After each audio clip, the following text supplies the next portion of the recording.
வணக்கம் ஃப்ரெண்ட்ஸ். நம்ம இன்னைக்கு பாக்குறது வந்து இமாம் பசந்த். இந்த தோட்டம் வந்து சென்னையில இருக்குது.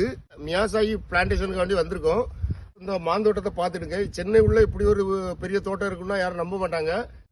இமாம் பசந்த் எந்த அளவு காய்க்கும்னதையும் பார்த்துடுங்க, காய் எவ்வளவு பெருசு இருக்குன்னதையும் பார்த்துடுங்க. நம்ம இந்தியாவில் பொதுவாக வந்து எல்லாத்துக்கும், அதுவும் தமிழ்நாட்டில் எல்லாரும் கேட்டாலும் இமாம் பசந்த்னு தான் சொல்லுவாங்க. இந்த தோட்டத்தில் ஏரியா ஒரு ஏரியா இமாம் பசந்த்னா, ஒரு ஏரியா பங்கனப்பள்ளி, தோத்தாபுரி, இப்படி நிறைய வச்சிருக்காங்க. கிட்டத்தட்ட இது ஒரு பெரிய தோட்டம். ஒரு ஏக்கர்ல வந்து நாங்கள் மியாசாகி இன்னைக்கு பிளான்டேஷன் பண்ண போறோம். இந்த மாமரம் வந்து இமாம் பசந்த் இந்த மாதிரி காய்க்கும். வீட்டுக்கு ஒரு மரம், அதாவது கொஞ்சம் இடம் இருந்தாலுமே நீங்க ஒரு மரம் இமாம் பசந்த் வச்சா போதும். இந்த மாதிரி நீங்க பழம் பறிக்கலாம். நல்ல ருசி உள்ள ஒரு மாமரம் தான் இந்த இமாம் பசந்த். ஸோ இந்த மாதிரி பிளான்ஸ் எல்லாம் வேணும்னா சின்னது பெருசு எல்லாமே நம்மகிட்ட கிடைக்கும். இதை விட கொஞ்சம் சின்ன சைஸ்ல கூட நம்மகிட்ட மாமரம் கிடைக்கும். ஸோ இந்த மாதிரி பிளான்ஸ் எல்லாம் வேணும்னா நீங்க வீடியோவில் உள்ள 3 வாட்ஸ்அப் நம்பருக்கும் வாட்ஸ்அப் பண்ணுங்க, இல்ல கால் பண்ணுங்க. Thank you friends.